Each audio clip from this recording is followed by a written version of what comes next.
Sejumlah warga diketahui berada di dekat lokasi kejadian saat terjadinya kecelakaan maut bus di Jalan Imogiri dekat Bukit Bego, Kabupaten Bantul. Mereka pun mengungkap situasi yang memilukan yang mereka saksikan.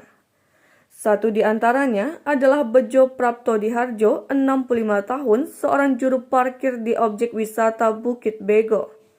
Ia bahkan mengaku sempat terkena batu dan pecahan lampu bus naas GA Trans tersebut.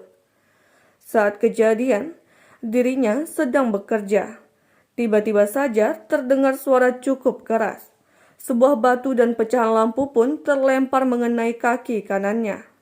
Bejo sempat melihat korban berjatuhan. Namun tangannya tak kuasa untuk menolong korban. Saya lihat korbannya sudah tidak kuat, tidak tega. Suara tangisan dan jeritan terdengar keras. Banyak warga yang kemudian datang menolong, ujar warga Kedung Bugeng, Wukir Sari, Imogiri ini. Bejo sempat memutuskan untuk kembali pulang dan mandi untuk menyegarkan diri. Lantas dia pergi lagi ke lokasi kejadian. Saat itu saya tidak kuat melihat korban. Makanya pulang dulu mandi baru naik lagi, ujarnya. Bejo mengatakan kala itu warga, polisi dan relawan sudah mulai mengevakuasi para korban.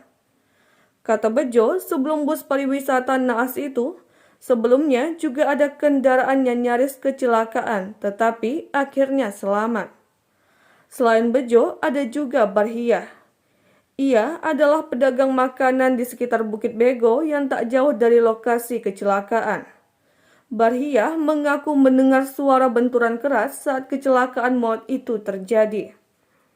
Dia kemudian mengecek ke jalan sudah melihat kondisi bus sebagian depan ringsek. Setelah itu, kata Barhiah, ada satu orang diduga pengemudi sudah keluar dari bus kemudian dan meringkuk tidak sadarkan diri.